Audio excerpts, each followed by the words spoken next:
नमस्कार दोस्तों, बुद्ध विचार यूट्यूब चैनल में आपका स्वागत है। इस संसार में हर मनुष्य कुछ न कुछ बदलना चाहता है, अपनी किस्मत, अपनी परिस्थिति, अपने दुख, अपने कल को। कोई सोचता है कि मेहनत से सब कुछ संभव है, कोई मानता है कि दुआओं से सब कुछ मिल सकता है, और कोई तो तंत्र मंत्र जादू टोने तक का सहारा लेता है। लेकिन फिर भी जीवन बार बार उसे वहीं लाकर खड़ा कर देता है, जहां वह थका हारा बस एक ही बात बुदबुदाता है, आखिर मेरे साथ ही क्यों। वहीं से जन्म लेता है एक प्रश्न, क्या सब कुछ पहले से तय है? क्या कुछ भी बदलना मनुष्य के हाथ में नहीं? क्या विधि का विधान यानी नियति अटल है? इस प्रश्न ने राजाओं की नींद छीनी है, ऋषियों को चुप कराया है और आम आदमी को ईश्वर के सामने हाथ फैलाने पर मजबूर किया है। क्योंकि जब कोई अपने सामर्थ्य के बावजूद हार जाता है, जब कोई सच्चाई के बावजूद अपमानित होता है, जब कोई प्रेम के बावजूद अकेला रह जाता है, तो वह इंसाफ नहीं बल्कि विधि का विधान मान लेता है। विधि का विधान एक ऐसा नियम जो हमारे जन्म से पहले लिखा गया, एक ऐसी व्यवस्था जो समझ में नहीं आती लेकिन हमें चलनी पड़ती है। शायद कुछ भी हमारे हाथ में नहीं, और भरोसा इसलिए कि शायद जो हो रहा है वही होना चाहिए।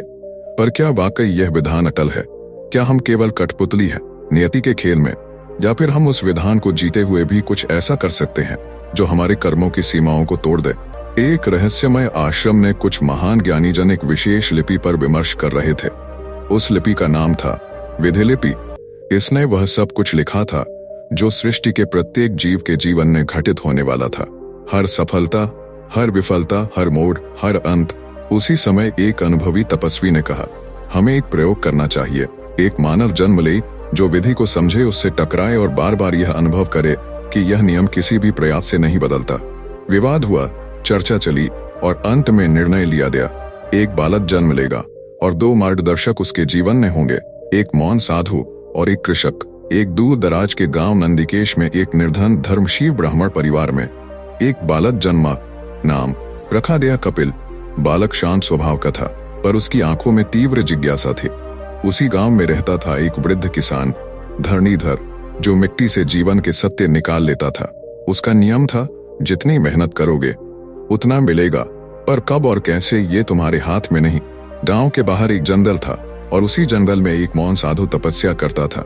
वह कभी बोलता नहीं था, केवल संकेतों से शिक्षा देता था। गांव वाले उसका नाम नहीं जानते थे, वह बस मौन ऋषि कहलाता था। बालक कपिल जब बड़ा हुआ तो किसान की बातों और साधु के संकेतों में उलझने लगा। किसान कहता, पुरुषार्थ करो पर फल की अपेक्षा मत रखो। साधु अपने उंगली से आकाश की ओर संकेत करता, मानो कह रहा हो, जो लिखा गया है वही होगा। एक दिन कपिल ने किसान से पूछा, क्या मेहनत से विधि को हराया जा सकता है? किसान मुस्कुराया, बीज बोने का अधिकार तेरा है, पर वर्षा आएगी या नहीं ये तेरे अधीन नहीं। कपिल को लगा जैसे कोई उसे सीमाओं में बांध रहा है। उसके भीतर ज्वाला थी, मैं वो बनूंगा जो मैं चाहूंगा। उसी रात मौन साधु उसके द्वार पर आया। हाथ में उसने वही विधिलिपि की एक प्रतिलिपि रखी थी। उसने कपिल का जीवन पहले से लिखा था। कपिल ने उसे फाड़ देना चाहा, पर जैसे ही उसने हाथ बढ़ाया, लिपि जल रही बिना आग के। साधु ने संकेत किया, विधि को न पढ़ा जा सकता है न मिटाया। कपिल अब और भड़क गया। उसने निश्चय किया, मैं विधि को बदल कर दिखाऊंगा। पर वह नहीं जानता था कि यह युद्ध किसी व्यक्ति या शक्ति से नहीं, वक्त, परिस्थिति और अपनी ही नियति से होगा। धरणीधर किसान अब बूढ़ा हो चला था, फिर भी कपिल रोज सुबह खेतों में जाकर उससे कुछ न कुछ सीखता। एक दिन कपिल ने पूछा, बाबा, यदि विधि ही सब कुछ तय करती है तो फिर मेहनत करने वाले निर्धन क्यों रहते हैं और कुछ बिना कुछ किए क्यों फल पाते हैं? किसान अपने छड़ी से खेत की मिट्टी कुरेदते हुए बोला, विधि न्याय करती है पर वह हमारे जैसे नहीं सोचती। उसे न जल्दी है न देरी, बस वह अपना क्रम चलाती है। हमारी मेहनत उसका एक हिस्सा है और इनाम नहीं। कपिल चुपचाप उठा और साधु की कुटिया की ओर चल पड़ा। मौन साधु, जो आज तक कभी नहीं बोला था, इस बार कपिल के आने से पहले ही बाहर आकर खड़ा था, जैसे वह उसकी सोच पढ़ रहा हो। कपिल ने सीधा पूछा, अगर मेरे जीवन की लिपि पहले से तय है तो मैं क्यों जीऊं? क्यों न उसे बदल दूं? साधु ने कोई उत्तर नहीं दिया। उसने एक छोटा सा दर्पण उठाया और कपिल को दिखाया। दर्पण में कपिल ने देखा खुद को एक सफल राजपुरुष के रूप में सिंहासन पर बैठा, पर कुछ ही क्षणों में वह दृश्य धुंधला हो गया और उसमें एक कैदी दिखा, बेड़ियों में जकड़ा। कपिल चौंक पड़ा। साधु ने सिर्फ एक इशारा किया, जो तुम देखना चाहते हो वह भ्रम है, जो घटेगा वह विधि है। उस रात कपिल ने निर्णय ले लिया, मैं गांव छोड़ दूंगा, दुनिया देखूंगा, ज्ञान प्राप्त करूंगा और विधिलिपि को झूठा साबित करूंगा। अगली सुबह वह बिना किसी को बताए निकल पड़ा। उसके पास था एक लाठी, एक पुराना थैला और मन में 1000 प्रश्न। रास्ते में वह कई गांवों से गुजरा, कई नगरों में रहा। उसने गणित, शास्त्र, राजनीति और युद्ध की कला सीखी। उसमें तेज था, साहस था, धैर्य भी था। और फिर एक दिन उसे एक राजसभा में स्थान मिला, जहां युवाओं की प्रतियोगिता थी कि जो विजयी होगा वह मंत्री पद प्राप्त करेगा। कपिल ने सबको पीछे छोड़ दिया। उसकी बुद्धि और क्षमता की चारों ओर प्रशंसा हुई। सभा के अध्यक्ष ने कहा, कपिल, विधाता ने तुम्हें विशेष बनाया है, तुम्हें राज्य का उच्च पद मिलेगा। कपिल मन ही मन मुस्कुराया। देखा, मैंने विधि को हरा दिया। परंतु उसी रात राजमहल के भीतर षड्यंत्र रचा गया। राजपुरोहित, जो अपने पुत्र को पद देना चाहता था, कपिल के विरुद्ध झूठा प्रमाण बनवा बैठा कि कपिल राज्य विरोधी है। सुबह होते ही वह जिसे पद मिलने वाला था, अब कैद में डाल दिया गया। कपिल क्रोधित था, हतप्रभ था। मैंने मेहनत की, श्रेष्ठता साबित की, फिर भी पराजित हुआ। रात को उसकी कोठरी में एक वृद्ध व्यक्ति चुपचाप बैठा था, वही मौन साधु जो वर्षों पहले जंगल में कपिल को मार दिखाता था। इस बार साधु ने पहली बार मुख खोला। विधि को बदलने की चाह में तुम उससे आगे निकलना चाहते थे, पर वह हर जगह पहले से उपस्थित है। तुम उस राह पर ही चले जो उसी ने तय की थी, पर तुम यह मान बैठे कि तुमने उसे बनाया। कपिल की आंखें भर आईं। तो क्या मैं कुछ भी नहीं बदल सकता? साधु ने कहा, तुम विधि को नहीं बदल सकते, पर तुम अपने मन का स्वरूप बदल सकते हो। ये समझ लो कि प्रयत्न करना तुम्हारा धर्म है, पर फल तुम्हारी इच्छा से नहीं चलता। राजमहल की उस तंग कोठरी में, जहां रोशनी बस दिए की टिमटिमाती लौ से आती थी, कपिल अपनी आंखें मूंदे बैठा था। बाहर पहरेदारों की चहल पहल थी, पर भीतर एक विचित्र शांति थी, अंधेरे की शांति। मौन साधु के वे शब्द, तुम विधि को नहीं बदल सकते, पर तुम अपने मन का स्वरूप बदल सकते हो, कपिल के मन में प्रतिध्वनि बनकर गूंज रहे थे। पहली बार वह अपनी हार को बाहर के कारणों पर नहीं, अपने भीतर की जिद और भ्रम पर टटोल रहा था। 3 दिन बाद बिना कोई कारण बताए उसे मुक्त कर दिया गया। किसी ने कहा, राजा को वास्तविकता का पता चल गया। कोई बोला, शायद भाग्य तुम्हारे साथ है। पर कपिल अब मुस्कुराया नहीं। वह समझ चुका था कि विधि जब चाहे जो चाहे करवाती है। जब वह दांव नंदकेश लौटा तो उसकी चाल में तेजी नहीं, गहराई थी। गांव के बाहर खेत में हल जोतते किसान धरणीधर अब नहीं दिखते थे। लोग बोले, बाबा अब नहीं रहे, कुछ दिन पहले शरीर त्याग दिया। कपिल स्तब्ध खड़ा रहा। वह व्यक्ति जिसने उसे पहले दिन पुरुषार्थ और परिणाम का भेद समझाया था, अब नहीं था। एक वृद्ध किसान ने बताया, मरने से पहले बाबा ने कहा था, कपिल जब लौटेगा तो बताना। मैंने भाग्य नहीं बदला, पर उसका अर्थ समझा। कपिल खेत की उसी पगडंडी पर बैठ गया जहां वह बचपन में बाबा से बात करता था। उसके सामने अब मिट्टी थी, न कोई पद, न प्रतिस्पर्धा, न सिद्धि की चाह। उसी रात वह फिर मौन साधु की कुटिया पर गया।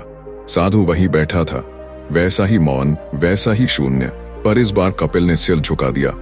मैं जानता था कि मैं अलग हूं, विशेष हूं, पर मैं यह नहीं समझ पाया कि विशेष होना विधि से अलग नहीं बनाता। साधु ने कोई शब्द नहीं कहा। उसने एक पात्र कपिल को पकड़ाया, उसमें मिट्टी और जल मिला हुआ था। कपिल ने पूछा, यह क्या है? साधु ने आंगुरियों से पात्र की सतह पर 2 वृत्त बनाए, एक गोल और साफ, दूसरा टेढ़ा और असमंजसपूर्ण। फिर उसने पात्र को हिलाया, दोनों वृत्त मिट गए। साधु ने संकेत में कहा, जब पात्र हिलेगा सब कुछ फिर से शुरू होगा।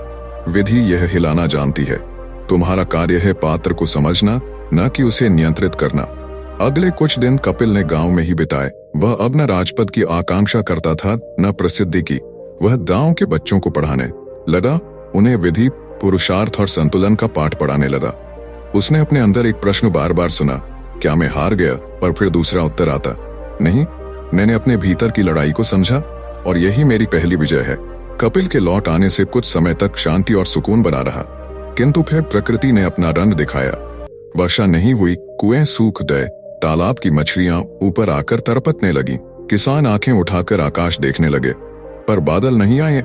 खेतों की दरारें अब लोगों के चेहरों तक पहुंचने लगी थीं। कपिल दिन रात गांव के बच्चों को सिखाता, बूढ़ों के लिए जड़ी बूटियां खोजता और गांव वालों को एकत्र करके कहता, यह समय डरने का नहीं, एक साथ खड़े होने का है। पर भीतर ही भीतर कपिल जानता था, यह परीक्षा है और शायद यह वही घड़ी है जहां विधि अपना अंतिम रूप दिखाती है। एक दिन गांव की सबसे बूढ़ी स्त्री पास आई और कहा, बेटा, तुम्हारे पास ज्ञान है, निर्णय शक्ति है। हम सब तुम्हें अपना ग्राम प्रमुख मानते हैं। अब तुम्हें निर्णय लेना होगा गांव को बचाने का। कपिल की आंखों में वही पुराना द्वंद्व लौट आया। क्या मैं फिर से कुछ करूं? क्या विधि को चुनौती देकर कुछ बदल सकता हूं? लेकिन इस बार वह मौन साधु के पास नहीं गया। वह खेतों की उस पगडंडी पर गया जहां कभी किसान धरणीधर ने उसे पहली बार समझाया था, बेटा, बीज बोना तेरा धर्म है, वर्षा आएगी या नहीं ये विजय जानती है। कपिल ने स्वयं को कहा, मैं अब विधि से नहीं लड़ूंगा, मैं बस वह करूंगा जो मैं कर सकता हूं। उसी शाम उसने गांव भर की सभा बुलाई। हम 3 दिन का अन्न बांटेंगे, परंतु चौथे दिन से हर परिवार को अपने हिस्से की मिट्टी खोदनी होगी। हम गांव के पश्चिम में एक नया तालाब बनाएंगे। वर्षा आए या ना आए, हम जल संजोने की जगह तैयार करेंगे। गांव वाले चकित थे। अगर बारिश न हुई तो? कपिल शांत था। तो भी हम प्रयास करेंगे, क्योंकि परिणाम विधि के अधीन है, लेकिन प्रयत्न हमारा उत्तरदायित्व। अगले दिन से काम शुरू हुआ। कपिल भी फावड़ा लेकर मिट्टी खोदने लगा। बच्चे, स्त्रियां, वृद्ध सब जुट गए। मौन साधु दूर से बैठकर ये सब देखता रहा। उसकी आंखों में अब कोई संकेत नहीं था, सिर्फ संतोष था। अचानक तीसरे दिन दोपहर को आकाश में बादल छा गए, बिजली चमकी, बूंदें गिरनी शुरू हुई। तालाब अभी अधूरा था, पर मिट्टी गीली हो गई। लोग दौड़ पड़े, बर्तन, मटके, हांडी जो मिला उसमें पानी भरने लगे। कई तो जमीन पर लेटकर माटी चाटने लगे। वर्षों बाद बारिश की पहली बूंदें उनके चेहरे पर गिरी थीं। पर कपिल, वह बस दूर बैठा था, भीगता हुआ। किसी ने पूछा, कपिल, तुम्हारा प्रयास सफल हुआ? क्या अब तुम्हारा प्रयास सफल हुआ? क्या अब तुम मानते हो कि विधि को बदल दिया? कपिल मुस्कुराया, नहीं, मैं अब यह जान चुका हूं, विधि को बदला नहीं जा सकता, पर उसके साथ चलना सीखा जा सकता है। उसी रात जब गांव वाले उत्सव मना रहे थे, कपिल फिर से मौन साधु के पास पहुंचा। इस बार साधु के हाथ में कोई पात्र नहीं था, कोई लिपि नहीं थी, कोई संकेत नहीं था। वह बस खड़ा था और उसके होंठों से केवल 2 शब्द निकले, अब समय है। कपिल समझ गया। वर्षा के बाद गांव में जीवन लौट आया। तालाब अधूरा था, पर भरा हुआ था। खेतों में हरियाली लहराने लगी। बच्चों की हंसी और वृद्धों के चेहरे की चमक बता रही थी, संघर्ष की जड़ें अब परिणाम दे चुकी हैं। पर कपिल की आंखों में अब कोई गंतव्य नहीं था। न वह ठहरना चाहता था, न भागना। उसका मन अब प्रश्न नहीं पूछता था, बस उत्तरों के साथ बह रहा था। मौन साधु ने जिस रात उसे केवल 2 शब्द कहे थे, अब समय है, उसके बाद वह दिन भर मौन साधु की कुटिया के सामने बैठा रहा, लेकिन वह दिखाई नहीं दिया। दूसरे दिन सुबह एक बालक दौड़ते हुए आया, कपिल भैया, साधु बाबा कुटिया छोड़कर पहाड़ी की ओर निकल रहे हैं। कपिल ने कुछ नहीं पूछा, वह बस चल पड़ा उसी पहाड़ी की ओर। उसके पांव थक चुके थे, लेकिन मन शांत था। उसे लगा जैसे कोई अदृश्य रेखा उसे वहां खींच रही है। पहाड़ी पर पहुंचा तो देखा, साधु एक चट्टान पर बैठा है। आकाश खुला हुआ था, नीचे पूरा गांव बसा हुआ दिखता था। कपिल चुपचाप उनके सामने बैठ गया। कुछ देर मौन रहा, फिर पहली बार साधु ने बिना संकेत के स्वयं बोलना शुरू किया। कपिल, जब तुम छोटे थे, तुमने देखा मैं कुछ नहीं बोलता, क्योंकि जीवन के सबसे बड़े उत्तर शब्दों में नहीं, अनुभवों में मिलते हैं। कपिल सुनता रहा। तुम विधि को हरा नहीं सकते थे, क्योंकि वह कोई शत्रु नहीं है, वह तो बस समय की धारा है। तुम उस धारा के साथ चलना सीख गए, यही सबसे बड़ा ज्ञान है। कपिल की आंखें नम हो गईं।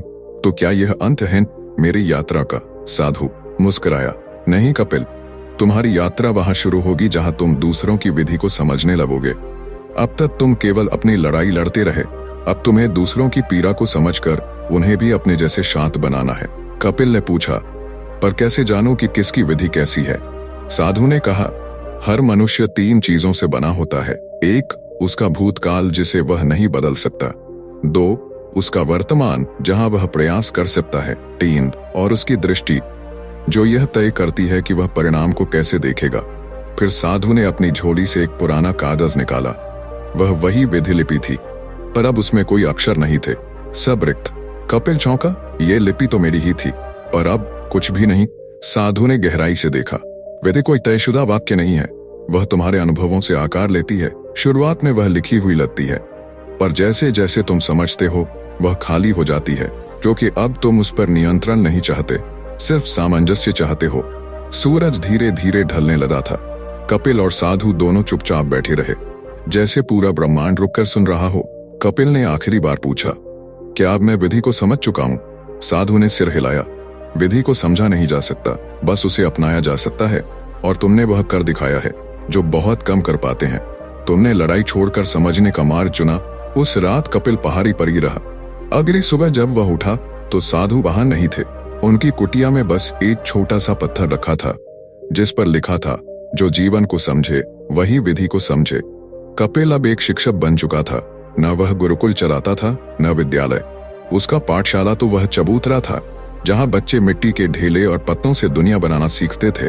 वह बच्चों से कहता, सुनो, दुनिया बदलना मत सीखो, पहले खुद को समझो। जो भीतर है वही बाहर बनेगा। विधि बाहर नहीं, तुम्हारे सोचने के ढंग में रहती है। जो युवक पहले खुद को बड़ा साबित करना चाहता था, अब वही वृद्ध लोगों के चरण स्पर्श करता और कहता, आपकी विधि मुझसे पहले चली है, मैं केवल उसका अनुसरण कर सकता हूँ। एक दिन गांव में उत्सव रखा गया। गांव वालों ने निर्णय लिया, अब कपिल ही हमारे जीवन शिक्षक। वे हमारे जीवन शिक्षक हैं, वे हमारे मार्गदर्शक हैं।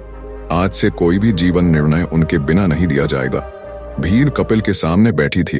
कोई उससे राजनीति पूछना चाहता था, कोई व्यापार, कोई विवाह। और कपिल ने कहा, मैं तुम्हें उत्तर नहीं दूंगा, मैं तुम्हें देखना सिखाऊंगा उस दिशा की ओर जहां से उत्तर स्वयं आए। उसी शाम वह अकेले तालाब की ओर गया, वही तालाब जो गांव वालों ने उसके नेतृत्व में खोदा था। पानी अब पूरी तरह भरा हुआ था, कमल खिले थे, पक्षी कलर कर रहे थे। कपिल वहीं चुपचाप बैठ गया। आकाश की ओर देखा, न कोई बादल, न कोई विशेष प्रकाश, पर कपिल की आंखों में शांति थी, पूर्ण शांति थी। अचानक एक बच्चा उसके पास आया और पूछा, गुरुजी, क्या विधि ने आपको सब कुछ दे दिया? कपिल ने उस बालक के सिर पर हाथ रखा और मुस्कुराते हुए कहा, विधि ने मुझे वह नहीं दिया जो मैं चाहता था, पर उसने सब कुछ दिया जिसकी मुझे जरूरत थी। उस रात कपिल अपने पुराने कुटिया में गया। वहां मौन साधु की पुरानी काष्ठ खड़ाऊं अभी भी रखी थी। वह बैठा, आंखें मूंदी, और पहली बार वह रोया नहीं, नमी न मुस्कुराया, बस विलीन हो गया विधि में। अगली सुबह गांव वालों ने उसे वहीं शांत, स्थिर और अचल अवस्था में पाया। शरीर वहां था, पर वह स्वयं कहीं नहीं था। कहते हैं विधि न दिखाई देती है, न मापी जा सकती है, पर यदि कोई उसकी गति को समझ ले और उसे बदलने की जगह उसके साथ बहना सीख ले, तो वह खुद विधि का एक हिस्सा बन जाता है।